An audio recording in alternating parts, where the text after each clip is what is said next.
Mi mensaje no es una doctrina ni una filosofía.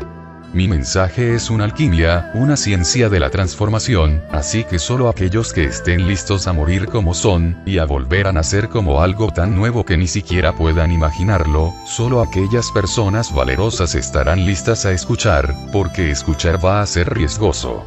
Al escuchar has dado el primer paso a tu renacimiento. Discurso expuesto por el maestro Bhagwan Sri. La felicidad es algo que puede ser buscado. Si vas en busca de la felicidad, hay algo seguro. No vas a lograrla. La felicidad es siempre un derivado, no la consecuencia directa de una búsqueda. ¿Cuál es la dualidad fundamental? La más importante de las preguntas entre todas las preguntas es la siguiente. ¿Qué es la verdadera felicidad? ¿Y existe la posibilidad de alcanzarla? ¿Es posible la verdadera felicidad, o es algo momentáneo? ¿Es la vida solo un sueño, o también existe algo sustancial en ella? ¿La vida comienza con el nacimiento y acaba con la muerte? ¿O existe algo que trasciende estos momentos? Porque sin lo eterno no hay posibilidad de verdadera felicidad. Con lo momentáneo, la felicidad será algo fugaz. En un momento aparece y al siguiente desaparece, y te quedas en la desesperación y la oscuridad. Eso es lo que ocurre en la vida normal y corriente, en la vida de los que no han despertado. Hay momentos de dicha y momentos de sufrimiento. Es una mezcla, un batiburrillo. No se pueden guardar los momentos de felicidad que se presentan. Se presentan porque sí y desaparecen porque sí.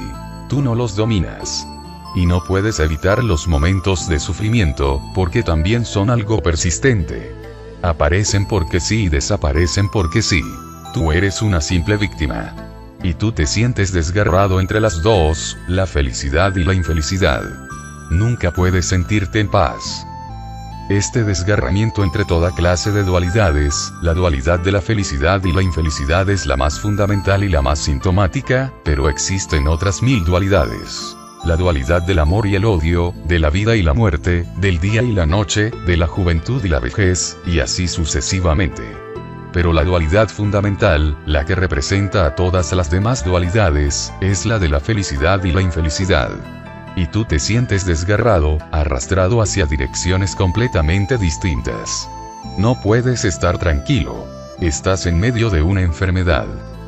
Según los Budas, el ser humano es una enfermedad. Esta enfermedad es absoluta o se puede trascender. Por consiguiente, la cuestión fundamental, básica es: ¿en qué consiste la verdadera felicidad? No cabe duda de que la felicidad que conocemos no es la verdadera. Es un sueño que siempre se vuelve lo contrario. Lo que parece felicidad al momento siguiente se torna infelicidad. Que la felicidad se vuelva infelicidad sencillamente viene a demostrar que no son dos cosas distintas, sino que probablemente son las dos caras de una moneda. Y si tienes una cara de la moneda, la otra cara siempre está detrás, oculta, esperando la oportunidad de imponerse, y tú lo sabes.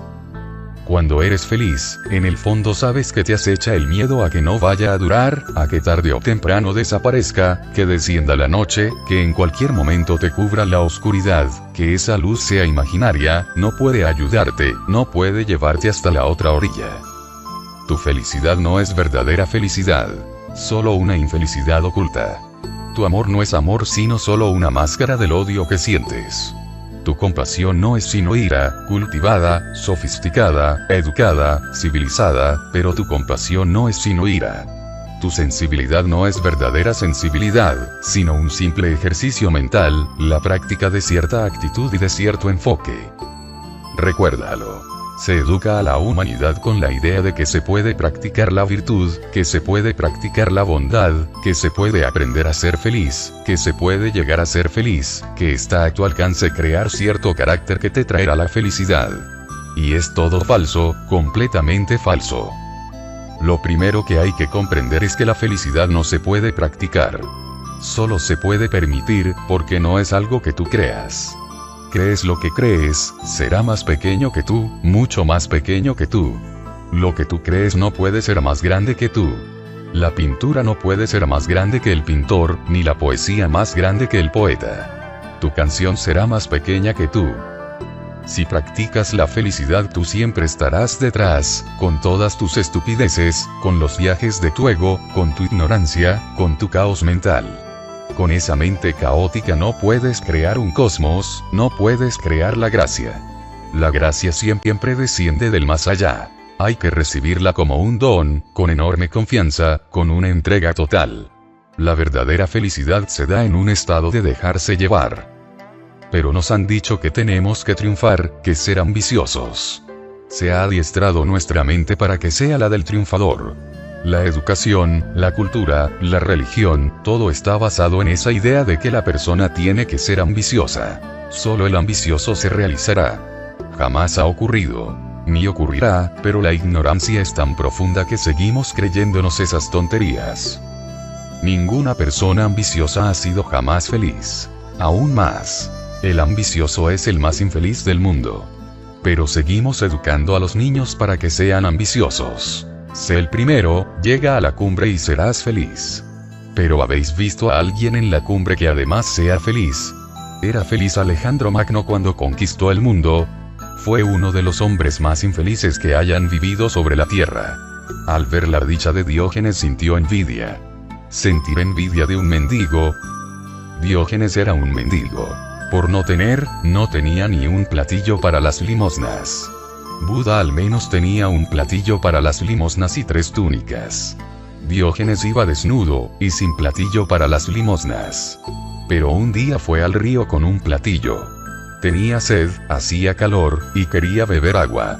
Por el camino, al llegar a la orilla, pasó un perro corriendo, jadeante, se lanzó al río, se dio un buen baño y bebió agua hasta hartarse. A Diógenes se le ocurrió esta idea. Ese perro es más libre que yo. No tiene que llevar un plato para las limosnas. Y si él puede arreglárselas sin plato, ¿por qué no voy a hacerlo yo? Esto es lo único que tengo, y siempre tengo que andar vigilándolo para que no me lo roben. Incluso por la noche tengo que tocar a tientas un par de veces para comprobar que no se lo han llevado. Arrojó el platillo al río y se inclinó ante el perro, para agradecerle el gran mensaje de la existencia que le había transmitido. Ese hombre, que no tenía nada, le dio envidia a Alejandro. Qué desdichado debía de ser. Alejandro le confesó a Diógenes: si Dios me concede que vuelva a nacer, le pediré que, por favor, no me haga Alejandro, sino Diógenes. Diógenes soltó una carcajada y llamó al perro, porque se habían hecho amigos y vivían juntos, y le dijo: fíjate las tonterías que dice. En la siguiente vida quiere ser Diógenes. ¿Por qué en la siguiente vida? ¿Por qué retrasarlo? ¿Quién sabe nada de la próxima vida? Si incluso el próximo día es incierto, el momento próximo es incierto, ¿qué decir de la próxima vida? Si de verdad quieres ser un Diógenes, puedes serlo ahora mismo, aquí mismo. Tira tu ropa al río y olvídate de tanto conquistar el mundo. Esa es la mayor de las estupideces y tú lo sabes. Y has reconocido que eres desgraciado, has reconocido que Diógenes se encuentra en un estado mucho mejor, mucho más dichoso. Así que, ¿por qué no ser un Diógenes ahora mismo? Túmbate aquí, a la orilla del río, donde estoy tomando el sol. Hay sitio en la orilla para los dos. Naturalmente, Alejandro no podía aceptar la invitación. Dijo: gracias por la invitación.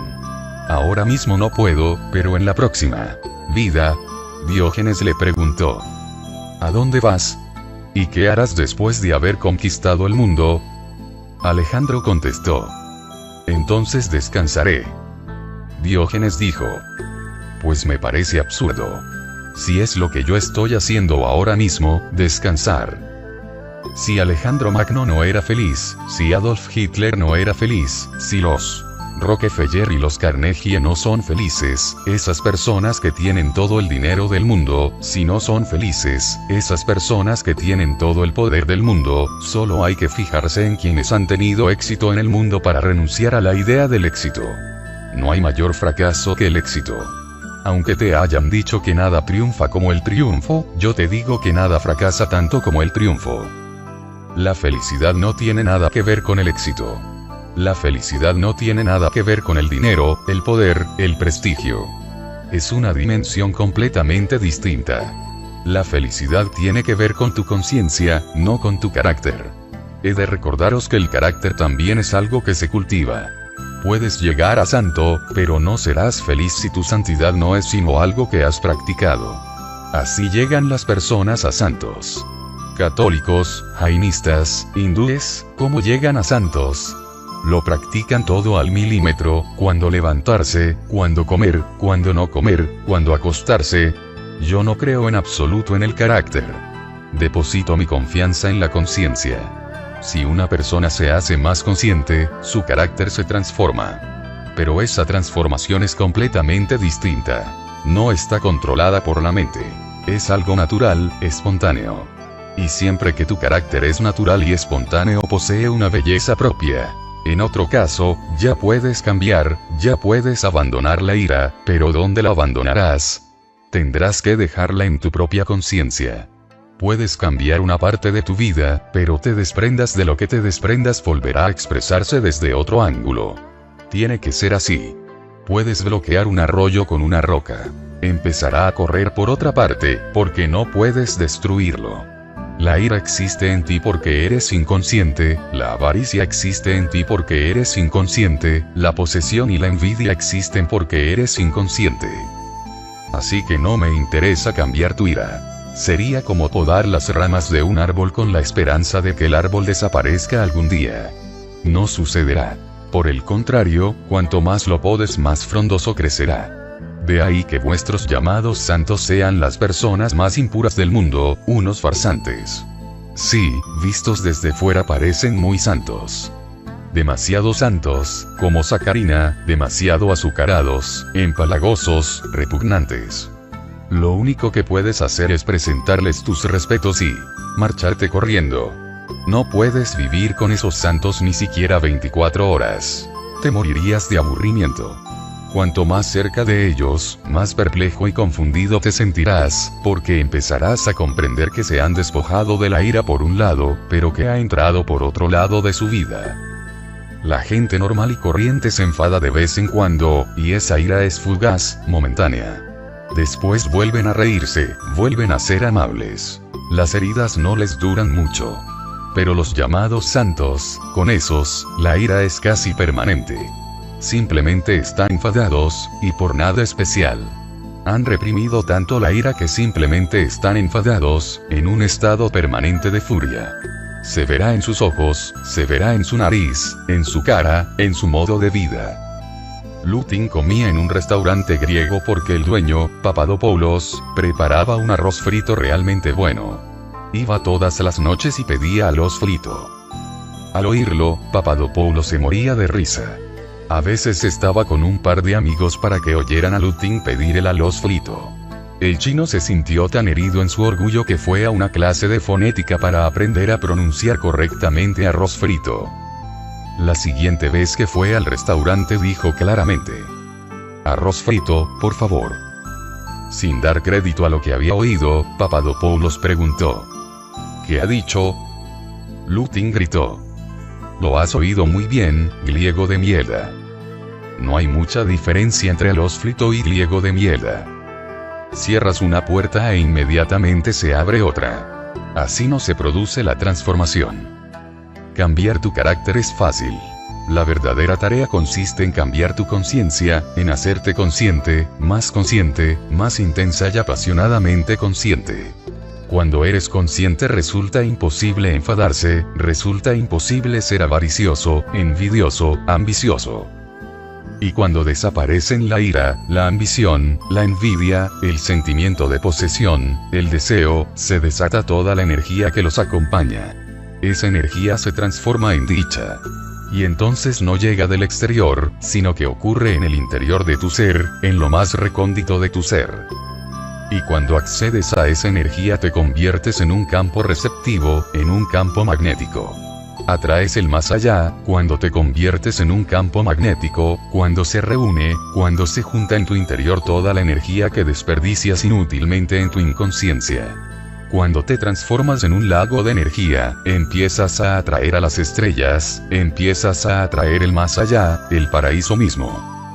Y en el punto de encuentro de tu conciencia con el más allá es donde surge la dicha, la verdadera felicidad.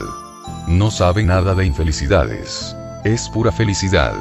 No sabe nada de la muerte. Es pura vida. No sabe nada de la oscuridad. Es pura luz, y saber es la meta. Buda Gautama iba en su busca y un día, tras 6 años de lucha, lo logró. Tú también puedes lograrlo, pero he de recordarte una cosa. Al decir que puedes lograrlo, yo no estoy despertando el deseo de que lo hagas. Simplemente constato un hecho. Que si te conviertes en un estanque de inmensa energía, sin dejarte distraer por nada mundano, ocurre.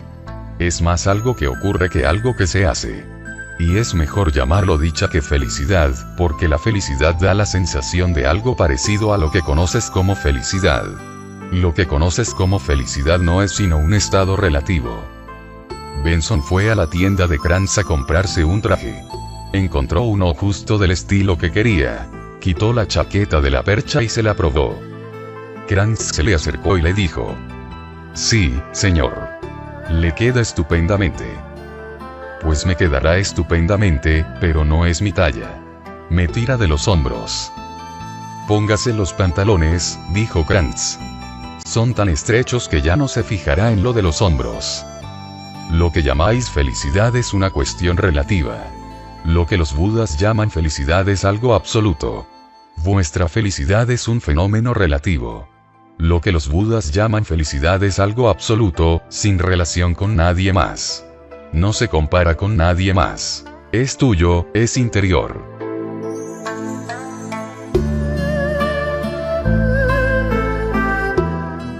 La Constitución de Estados Unidos contiene una idea absurda. Dice que la búsqueda de la felicidad es un derecho inalienable del hombre. Los que redactaron esa Constitución no tenían ni idea de lo que decían. Si la búsqueda de la felicidad es un derecho inalienable de la humanidad, ¿qué pasa con la infelicidad? ¿De quién es derecho inalienable la infelicidad? Esas personas no comprendían que si pides la felicidad, al mismo tiempo pides la infelicidad, y no tiene nada que ver que lo sepas o no. Digo que es una idea absurda porque nadie puede buscar la felicidad. Y si vas en busca de la felicidad, hay algo seguro, que no la encontrarás. La felicidad es siempre un derivado, no el resultado directo de una búsqueda. Surge cuando ni siquiera estás pensando en ella, sin buscarla. Surge de repente, como si saliera de la nada, cuando estás haciendo algo distinto. A lo mejor estás cortando leña, y desde luego, cuando cortas leña no vas en busca de la felicidad, pero sí al sol de la mañana, cuando aún hace fresco, con el ruido del hacha al chocar contra la madera, las virutas saltando por todas partes, el ruido y a continuación el silencio, te pones a sudar, y la fresca brisa te refresca aún más. Y de repente, la felicidad, una alegría irrefrenable. Pero solo estabas cortando leña, y no es necesario incluir en la Constitución el cortar leña como derecho inalienable, porque entonces, ¿cuántas cosas habría que incluir? No se me olvidará un día en que, hay cosas que no tienen lógica ni importancia pero que permanecen en el recuerdo. No comprendes la razón, porque han ocurrido miles de cosas mucho más importantes, mucho más significativas, y se te han olvidado. Pero unas cuantas cosas insignificantes, no sabes por qué, pero permanecen, te dejan huella. Yo recuerdo una cosa así. Volvía a casa después del colegio, que estaba como a 1,5 kilómetros de distancia. A mitad de camino había un enorme árbol body. Pasaba junto a ese árbol todos los días, al menos 4 veces. Al ir al colegio, al volver a casa para comer, después otra vez al ir al colegio y otra vez al volver a casa. Había pasado junto al árbol miles de veces, pero ese día ocurrió algo. Hacía mucho calor, y al aproximarme al árbol iba sudando. Al pasar bajo el árbol hacía tanto fresco que me quedé allí un rato, sin saber por qué, sin pensarlo. Me acerqué al tronco, me senté y lo toqué. No puedo explicar qué ocurrió, pero me sentí inmensamente feliz, como si algo transpirase entre el árbol y yo. El frescor no podía ser la causa, porque había pasado muchas veces bajo el frescor del árbol mientras iba sudando. También me había detenido allí alguna vez, pero hasta entonces no se me había ocurrido tocar el tronco y sentarme como cuando te encuentras con un viejo amigo. Ese momento sigue brillando como una estrella. En mi vida han ocurrido muchas cosas, pero la intensidad de ese momento no ha disminuido. Aún la conservo. Siempre que lo recuerdo sigue ahí. Ni ese día comprendí con claridad lo que había ocurrido ni hoy puedo decirlo, pero algo ocurrió. Y a partir de ese día se estableció una relación con el árbol que no había notado hasta entonces, ni siquiera con un ser humano. Me hice más amigo de ese árbol que de nadie en el mundo. Para mí se convirtió en una costumbre. Siempre que pasaba junto al árbol, me sentaba durante unos segundos o unos minutos y acariciaba el tronco. Aún lo veo, ese algo que iba desarrollándose entre nosotros. El día que acabé el colegio y me trasladé a otra ciudad para entrar en la universidad, me despedí de mi padre, de mi madre, de mis tíos y de toda mi familia, sin llorar. Nunca he sido de los que lloran con facilidad. Pero ese mismo día lloré al despedirme del árbol Bodhi. Sigue siendo como un faro. Y mientras lloraba, tuve la absoluta certeza de que el árbol tenía lágrimas en los ojos, aunque yo no podía ver ni sus ojos ni sus lágrimas. Pero sí podía sentir, cuando acaricié el tronco del árbol noté su tristeza, y que me decía adiós, que me daba su bendición. Y fue mi último encuentro con él, porque cuando volví, al cabo de un año, por alguna absurda razón lo habían derribado y se lo habían llevado. La absurda razón era que estaban erigiendo una pequeña columna conmemorativa, en el sitio más bonito del centro de la ciudad. Era para un idiota con suficiente dinero como para ganar todas las elecciones y ser presidente del comité municipal. Llevaba de presidente al menos 35 años, más tiempo del que nadie había durado como presidente. Todo el mundo estaba encantado de que fuera presidente por su idiotez. Podías hacer lo que quisieras, que él no se metía. Podías edificar tu casa en mitad de la calle. A él le daba igual con tal de que lo votaras. Así que toda la ciudad estaba encantada con él porque todos tenían esa libertad. Los miembros del comité municipal, los empleados, todos estaban contentos con él. Todos querían que siguiera siendo presidente eternamente, pero por suerte, incluso los idiotas tienen que morir. Sin embargo, su muerte fue una desgracia porque buscaron un sitio para erigirle una columna conmemorativa y talaron el árbol. Ahora hay una piedra de mármol en lugar de un árbol vivo. La búsqueda de la felicidad es algo imposible. Si examinas tu propia experiencia encontrarás muy escasos momentos de felicidad. Quizás en una vida de 70 años hayas vivido 7 momentos que pueden considerarse felices. Pero si has tenido incluso un solo momento de felicidad, hay una cosa cierta, sin excepciones, que surgió cuando no la estabas buscando. Intenta encontrar la felicidad, pero ten por seguro que no lo lograrás. Deja de buscar, y lo habrás encontrado, porque buscar supone un esfuerzo de la mente, y no buscar significa un estado de relajación. Y la felicidad solo es posible cuando estás relajado. El que busca no está relajado. ¿Cómo va a estarlo? No puede permitírselo.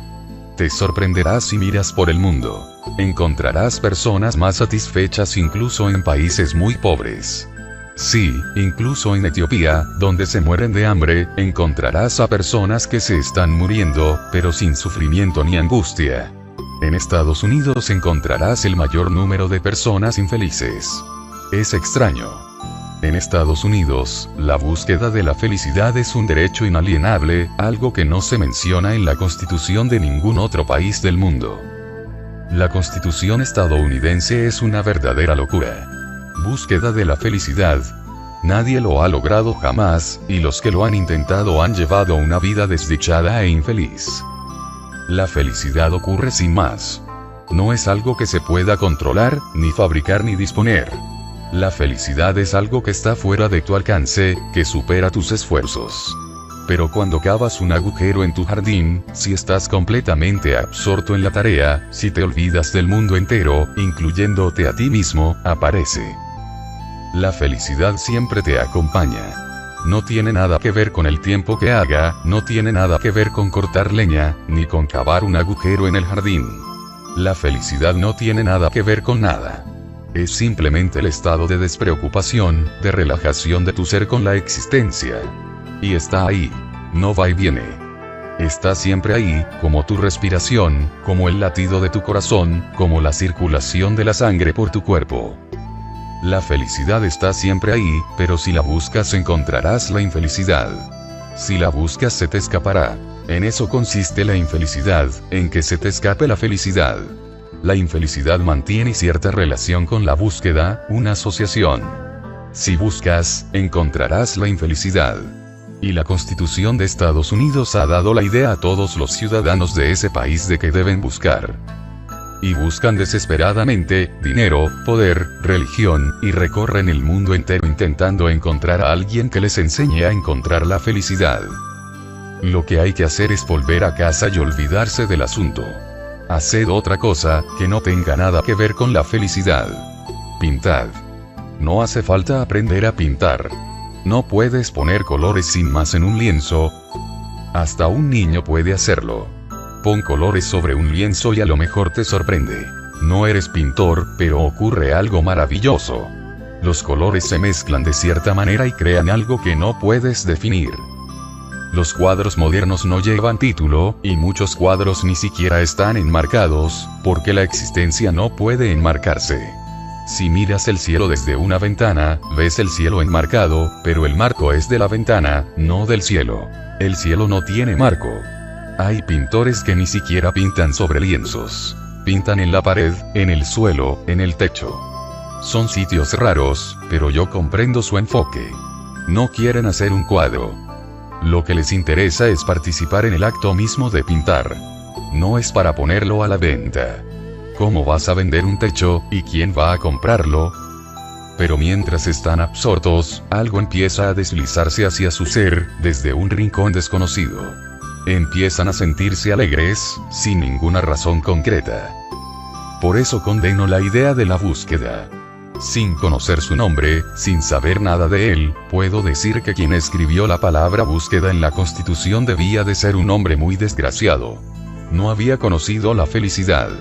La había buscado. Por consiguiente, intentó darles a todos los ciudadanos estadounidenses el mismo derecho inalienable que reclamaba para sí. Y nadie lo ha criticado durante 300 años. Así de claro. Un poeta, un pintor, un cantante, un bailarín, sí. Ellos pueden alcanzar la felicidad de vez en cuando. Pero hay algo que ocurre siempre. Que cuando surge la felicidad, ellos no están allí. El buscador no está allí. La búsqueda no está allí.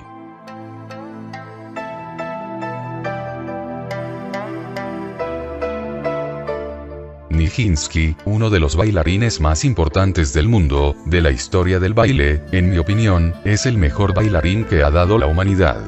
Era un auténtico milagro de la danza.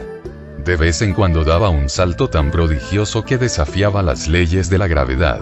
Era imposible, científicamente imposible. Semejante salto, tan enorme, era absolutamente imposible según las leyes de la gravedad. Ni los atletas que compiten en la prueba de salto de longitud de los Juegos Olímpicos pueden compararse con Nijinsky cuando daba esos saltos. Y era aún más milagroso como descendía. Volvía al suelo como una pluma, lentamente. Eso contradecía aún más las leyes de la gravedad, porque con la gravedad el peso de un cuerpo humano cae de repente, rápidamente. Lo normal es caer de golpe, incluso fracturarte algún hueso. Pero él descendía como cae una hoja muerta de un árbol. Lenta, perezosamente, sin prisas, porque no hay ningún sitio al que llegar. O mejor dicho, como una pluma, porque una hoja cae un poco más rápido. Una pluma de ave es ligera, muy ligera. Simplemente baila. Así bajaba hasta el suelo Nijinsky. Cuando tocaba el escenario con los pies no se oía ni un ruido. Le preguntaron una y otra vez, ¿cómo lo hace? Y él respondía, no lo hago yo. He intentado hacerlo, pero siempre que lo intentaba no salía. Cuanto más lo intentaba, más me daba cuenta de que no era algo que yo pudiera controlar. Poco a poco fui dándome cuenta de que ocurre cuando no lo intento, cuando ni siquiera estoy pensando en ello. Cuando ni siquiera estoy allí, de repente me doy cuenta de que allí está, de que está ocurriendo. Y cuando me pongo a pensar en cómo ha ocurrido, ya no está allí, ya se ha ido, y estoy otra vez en el suelo. Este hombre sabe que no se puede buscar la felicidad. Si Nijinsky hubiera formado parte de la comisión encargada de redactar la Constitución estadounidense, se habría opuesto a esa palabra y habría dicho que búsqueda era un despropósito. Habría que decir que la felicidad es un derecho inalienable, pero no su búsqueda. No es como el cazador que va en busca de su presa. Entonces te pasarías la vida corriendo, persiguiendo sombras, sin llegar jamás a ninguna parte. Se te pasará la vida y la habrás desperdiciado por completo. Pero la mente estadounidense tiene esa idea, y buscan en todas las esferas: la política, la economía, la religión. Los estadounidenses no paran, siempre van corriendo, y muy rápido, porque, ya que tienes que ir, ¿por qué no hacerlo rápido? Y no hay que preguntar a dónde vas, porque nadie lo sabe. Hay algo seguro: que van a toda velocidad, a toda la velocidad que pueden mantener, que pueden adquirir. ¿Qué más hace falta? Vas a toda velocidad. Estás ejerciendo tu derecho inalienable. Así se pasa de una mujer a otra y a otra, de un hombre a otro y a otro, de un negocio a otro, de un trabajo a otro, todo en busca de la felicidad. Y curiosamente, siempre se tiene la impresión de que la felicidad está ahí mismo y de que hay otro disfrutando de ella, de modo que tú te pones a buscarla. Cuando llegas a donde crees que vas a encontrarla, no está allí. Nadie está contento con su suerte. La del vecino es mejor. Pero no te metas en casa del vecino para comprobarlo, disfruta de lo que tienes. Si tu vecino tiene más suerte que tú, disfrútalo. ¿Por qué destruir las cosas pasando a casa de tu vecino para descubrir que tiene peor suerte que tú? Pero la gente corre detrás de todo, pensando que a lo mejor así conseguirán lo que se han perdido. Nada te ayudará. Puedes vivir en un palacio, pero serás tan desdichado, o quizá más, que si vivieras en una vieja choza. En la choza al menos tendrías el consuelo de que eres desdichado porque vives en una choza vieja y espantosa. Así tendrías una excusa. Podrías explicar tu desdicha, tu miseria, tu sufrimiento. Y también tendrías la esperanza de conseguir una casa mejor. Si no un palacio, al menos una casita decente, bonita, tuya. Es la esperanza lo que mantiene vivas a las personas, y son sus excusas y sus explicaciones lo que las impulsa a intentarlo una y otra vez. Es la filosofía de Estados Unidos. Intentarlo una y otra vez. Pero existen unas cuantas cosas que no se logran a base de intentarlo, que solo ocurren cuando estás completamente harto de tentativas. Te dices: ya está bien. No pienso volver a intentarlo. Así le sobrevino la iluminación a Buda Gautama. Debió de ser el primer estadounidense, porque iba en busca de la felicidad. Por esa búsqueda pasó de su reino. Fue pionero en muchos sentidos. El primer pasota, por ejemplo. Vuestros hippies no eran tan pasotas. Para pasar de algo, en primer lugar hay que tener algo de lo que pasar. Buda lo tenía, y más de lo que haya tenido jamás ningún hombre. Estaba rodeado por las mujeres más hermosas del reino. De modo que no dejó de cumplir ninguno de sus deseos. Tenía lo mejor: comida, cientos de criados, enormes jardines. Buda dijo: renuncio a todo. Aquí no he encontrado la felicidad. Voy a buscarla, iré en pos de ella, haré cuanto sea necesario para encontrar la felicidad. Y durante 6 años Buda hizo todo lo que se puede hacer. Acudió a toda clase de maestros, profesores, eruditos, sabios, santos, y en la India hay tantos que no hace falta buscar mucho. Están por todas partes. Si no los buscas tú, te buscarán ellos. Y sobre todo en la época de Buda estaban en la cresta de la ola. Pero tras 6 años de tremendos esfuerzos, de penurias, ayunos y posturas de yoga, no había ocurrido nada. Y un día, el Niranjana es un río pequeño, sin mucha profundidad. Buda estaba ayunando, sometiéndose a toda clase de penurias y tormentos, y estaba tan débil que cuando fue a bañarse al río no pudo atravesarlo. El Niranjana es pequeño, pero Buda estaba tan débil que solo gracias a que se aferró a la raíz de un árbol que colgaba junto a la orilla logró mantenerse en pie, si no, el río lo habría arrastrado. Aferrado a la raíz se le ocurrió una idea. Esos sabios dicen que la existencia es como un océano. Si la existencia es un océano, lo que estoy haciendo no tiene sentido, porque si no puedo cruzar este riachuelo, el Nirvana, ¿cómo voy a cruzar el océano de la existencia?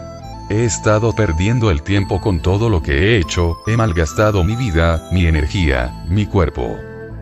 Logró salir del río y, olvidándose de todos los esfuerzos, se sentó bajo el árbol.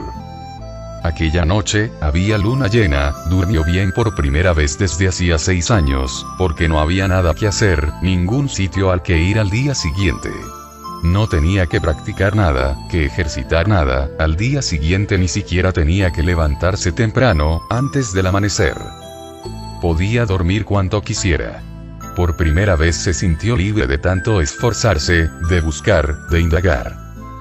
Por supuesto, durmió como nunca, relajado, y por la mañana, al abrir los ojos, empezaba a desaparecer la última estrella. Se cuenta que con la última estrella también desapareció Buda. Toda una noche de descanso, de paz, sin futuro, sin metas, sin nada que hacer, había dejado de ser estadounidense. Tumbado, sin prisas ni siquiera para levantarse, comprendió que aquellos 6 años parecían una pesadilla. Pero ya había pasado. La estrella desapareció, y desapareció Siddhartha. Esa fue la experiencia de la dicha, de la verdad, de la trascendencia, de todo lo que llevas tanto tiempo buscando pero no has encontrado porque has estado buscando. Ni siquiera los budistas han llegado a comprender la importancia de esta historia. Es lo más significativo de la vida de Buda Gautama. Nada puede compararse con esta historia. Pero a lo mejor os sorprende, yo no soy budista y no estoy de acuerdo con Buda en miles de cosas, pero soy la primera persona que se ha fijado en esta historia durante 25 siglos, que se ha centrado en esta historia, porque fue cuando se produjo el despertar de Buda. Pero los sacerdotes y los monjes budistas ni siquiera pueden contar esta historia, porque si lo hacen, ¿para qué sirven ellos? ¿Qué hacen? ¿Qué enseñan? ¿Qué ejercicios? ¿Qué oraciones? Naturalmente, si cuentas que eso fue lo que le ocurrió a Buda cuando se dejó de estupideces religiosas, la gente se preguntará, entonces, ¿por qué nos enseñáis esas estupideces de la religión? ¿Para que un día de estos pasemos de ellas? Y si al final tenemos que pasar de ellas, ¿para qué empezar? Resultaría difícil convencer a los sacerdotes. Su negocio, su profesión, se irían al garete. La dicha también nos llega así. La verdad también nos llega así, exactamente igual. Solo tienes que sentarte, sin hacer nada, esperando no a Godot, sino simplemente esperando. Nada en concreto, sino simplemente esperando, en un estado de espera, y sucede. Y ese acontecimiento se llama felicidad.